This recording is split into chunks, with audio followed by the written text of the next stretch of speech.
Hello student, हम time period of A satellite को समझते हैं। Time period of A satellite होता क्या है?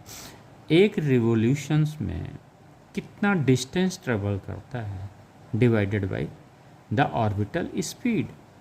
तो ये पूरा सपोज ये सेटेलाइट, ये अर्थ है, अर्थ से इस सेटेलाइट की डिस्टेंस कितनी है? आर, यानी ऑर्बिटल रेडियस कितना हुआ इस सेटेलाइट का? स्मॉल आर हो गया। तो ये तो क्लियर हो गया, राइट।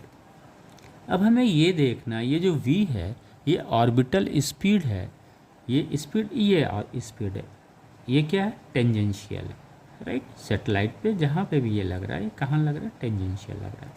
अब इसको सॉल्व करते वक्त हमें दो चीज़ें याद रखनी है।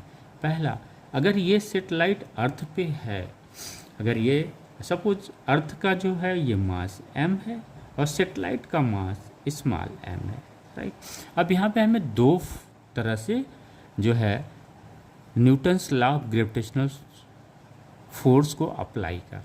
पहला, ये फर्स्ट स्टेप है कि अगर सेटेलाइट अर्थ के सरफेस पे है, यानी ये सेटेलाइट ये अर्थ के सरफेस पे है, ये रेडियस है अर्थ का। सपोज सेटेलाइट यहाँ पे है या कोई मास m यहाँ पे है, तो अगर कोई मास m यहाँ पे है तो ये क्या करेगा? फोर्स लगाएगा।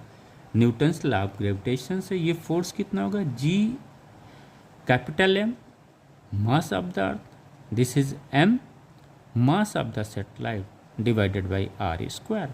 ये न्यूटन्स लॉ ऑफ ग्रेविटेशन से ये फोर्स लगता है, और जब ये फोर्स लगेगा तो ये फोर्स किस पे लग रहा है? ये सेटेलाइट पे लग रहा है। तो Newton second law of motion से क्या होगा? एफ, जो फोर्स लग रहा है एम पे, वो उस पर जो एक्सेलरेशन ड्यू टू ग्रेविटी होगा वो जी होगा। तो ये क्या हो जाएगा? एम जी हो जाएगा। M G is equal to this. यहाँ से हम क्या करेंगे? इस जी क्या है? यूनिवर्सल ग्रेविटेशनल कांस्टेंट है। एम क्या है?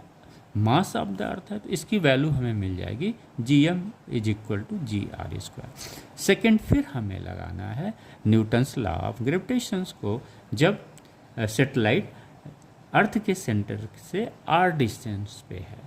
तो यहाँ पे हमें मिला G M M upon R square, small R square, right. ये क्या करता है?